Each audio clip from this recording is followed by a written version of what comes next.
Estudios Bíblicos Logos presenta El Ministerio de Jesús, capítulo 4.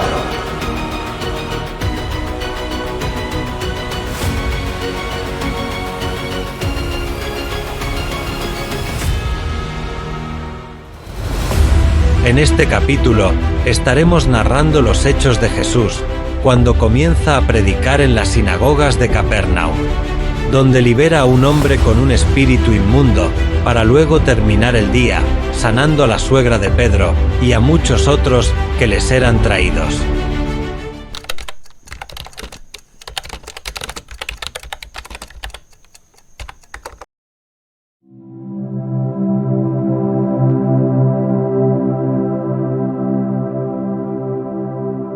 Luego de su llegada a Capernaum y de reencontrarse con Pedro y Andrés, además de Jacobo y Juan, Jesús recorrió toda Galilea, enseñando en las sinagogas de ellos, predicando el evangelio del reino y sanando toda enfermedad y toda dolencia en el pueblo. Las sinagogas eran los sitios de reuniones donde se le daba lectura a los textos sagrados. Se discutía y se interpretaban las leyes. El líder o presidente de la asamblea era llamado el gobernador o principal de la sinagoga. Era asistido por un lector de las escrituras, un conductor de la oración congregacional y un oficial que custodiaba las escrituras. Y presidía, en ausencia del presidente.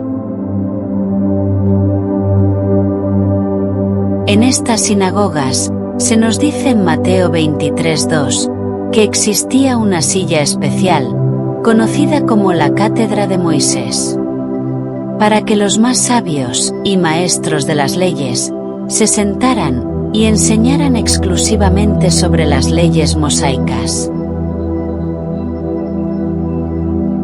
En esos lugares, predicaba Jesús, en Capernaum, durante los días de reposo.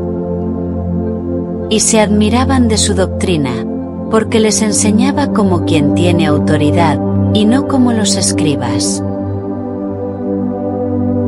Para que podamos entender un poco acerca de lo que son las sinagogas, tenemos que irnos unos 1000 años atrás, ya que tuvieron su auge luego de la división del reino de Israel, en el año 977 a.C. El sitio destinado para todos los servicios a Jehová era el templo edificado en Jerusalén. Pero una vez divididos los reinos, mucha gente quedó aislada de esos servicios. Y por ende, los levitas que quedaron fuera de Judá, tuvieron que edificar sus propios lugares, donde se pudieran reunir, sin la necesidad de recurrir hasta Jerusalén. Es ahí donde nace la figura de las sinagogas.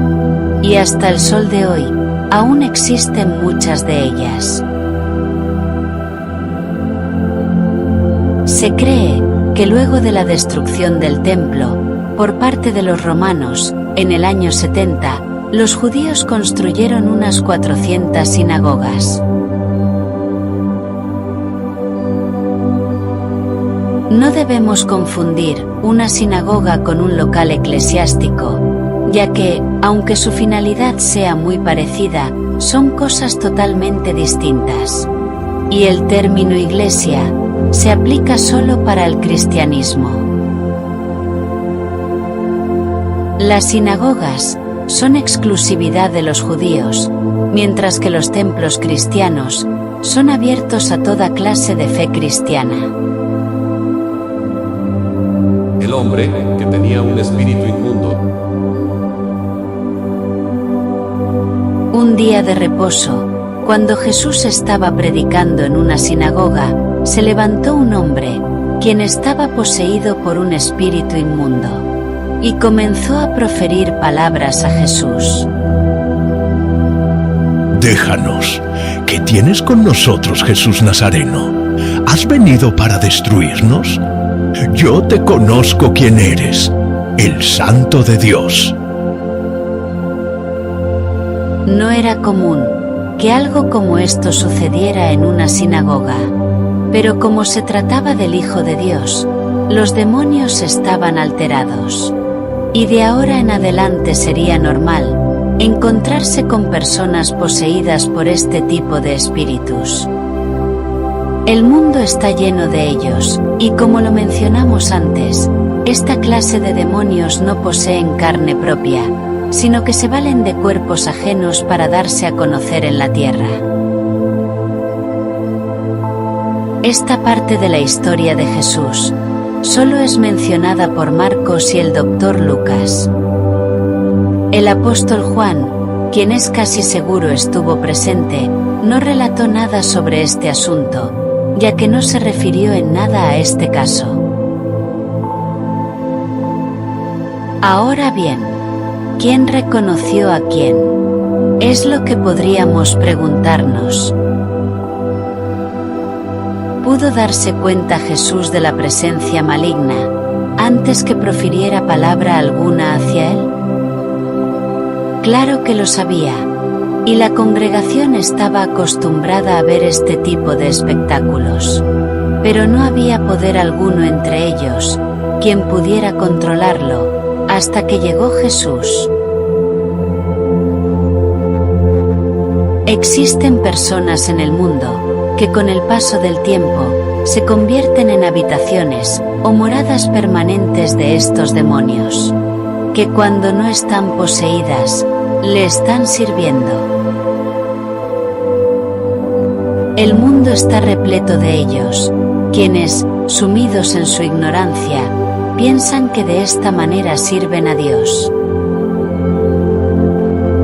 La posesión de los ángeles del mal no existe desde la época de Jesús para acá. Toda la vida ha existido, y estos demonios han usado al hombre para sus propósitos. Aunque en el Antiguo Testamento nunca leemos sobre algún caso de posesión demoníaca, no quiere decir que esto no sucediera. Lo que pasa es que nunca tuvieron ningún protagonismo, solo que en esas épocas eran reconocidas como brujos, hechiceros y adivinos. Pero jamás se les menciona como personas poseídas. Jesús, como el Hijo de Dios, tenía el dominio total sobre este tipo de demonios, ya que los conocía desde el principio de la fundación del mundo.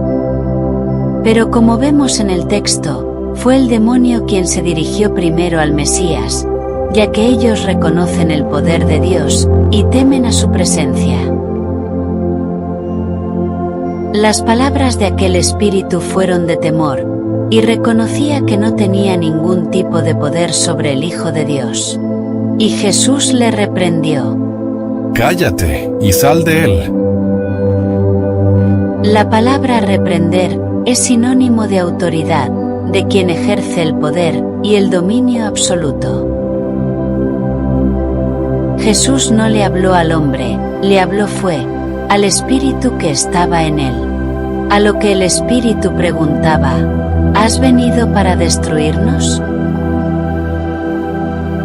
Aunque Jesús no le respondió de manera afirmativa ni negativa, cabe destacar que la misión de Cristo no fue venir a acabar con los demonios, sino a enseñarnos a buscar la salvación eterna.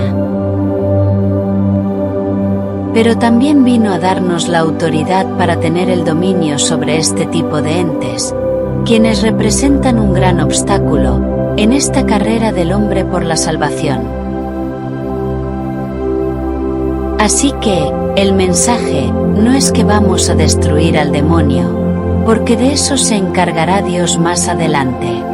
Pero sí, vamos a ejercer la autoridad de Jesús sobre ellos, así como lo hizo en esa sinagoga, y en muchos otros ejemplos que veremos más adelante. Para las personas que han sido testigos de incorporaciones de espíritus en personas humanas, se habrán dado cuenta que cuando estas cosas suceden, se ponen de manifiesto gestos muy poco comunes. Tanto cuando entran, así como cuando salen. Y algo parecido a esto fue lo que sucedió con esta persona que estaba en la sinagoga, que al salir del cuerpo humano se hizo con cierta violencia, pero sin causar daño alguno al hospedero. El hospedero es la persona que sirve de materia para la posesión de espíritus malignos. Es el medio por el cual los demonios se manifiestan al mundo. La mayoría de ellos lo hacen por voluntad propia, mientras que otros se hacen instrumento del demonio a causa de su debilidad mental, como lo es este caso. Generalmente, esta clase de personas poseídas por el demonio tienen cierto poder para hacer cosas que parecieran imposibles para el hombre. Pero como son ángeles, lo pueden hacer solo hasta donde Dios lo permite. Casi siempre, quieren dejar ver que lo hacen para bien, pero en realidad, lejos de ayudar al hombre, lo hunden más en su ignorancia, y eso es lo que realmente busca Satanás. Sin lugar a dudas, los presentes y testigos quedaron atónitos al ver cómo un espíritu inmundo se doblegaba ante Jesús. Conocían bien de la materia, pero nunca habían conocido a uno como Jesús. A través de los años, las manifestaciones de la gloria y el poder de Dios hacia el pueblo de Israel fueron mermando. Ya no eran los tiempos donde grandes profetas manifestaban públicamente los milagros de Dios. Cientos de años habían pasado desde que Dios estuviera casi alejado de su pueblo Israel, donde a la nueva generación solo les queda esperar alguna revelación divina, las cuales eran muy comunes en tiempos de sus antepasados. La gente se preguntaba, ¿qué tiene este hombre? ¿Que los espíritus inmundos le temen y le obedecen? Y lo más importante fueron las palabras del mismo demonio: sé que eres el Santo de Dios. Si el demonio no lo dudó, no había motivos para que ellos lo dudaran. Y de esta manera, la fama de Jesús se iba extendiendo por toda Galilea.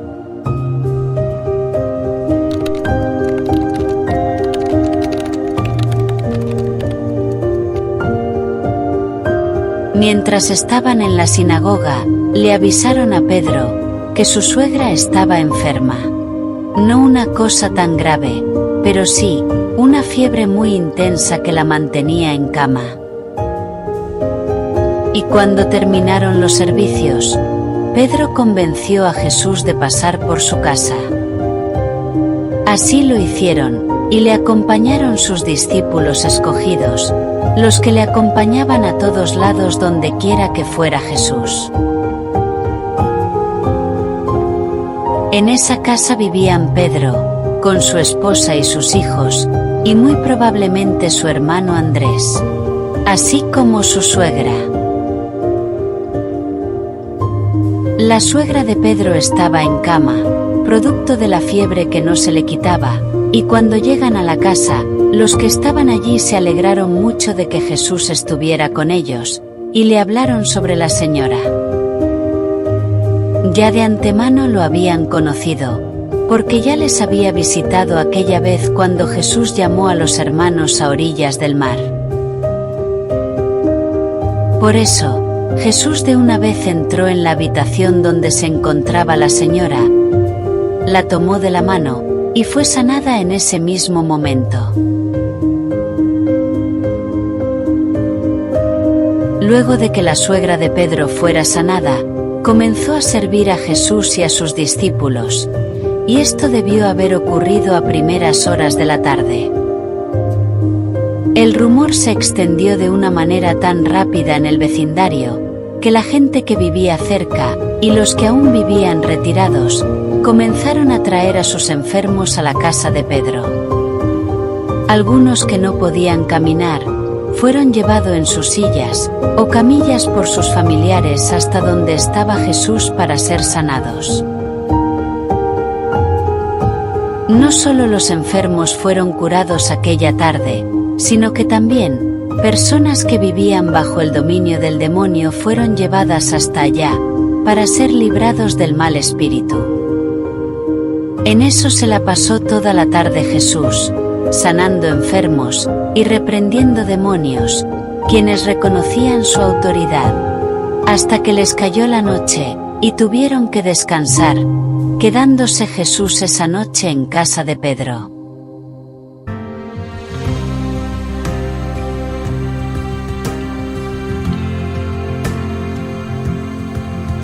Al día siguiente, aún sin destellar el alba, Jesús salió a un lugar desierto, y llamando a Pedro le dijo: Es necesario que también a otras ciudades anuncie el Evangelio del reino de Dios, porque para esto he sido enviado.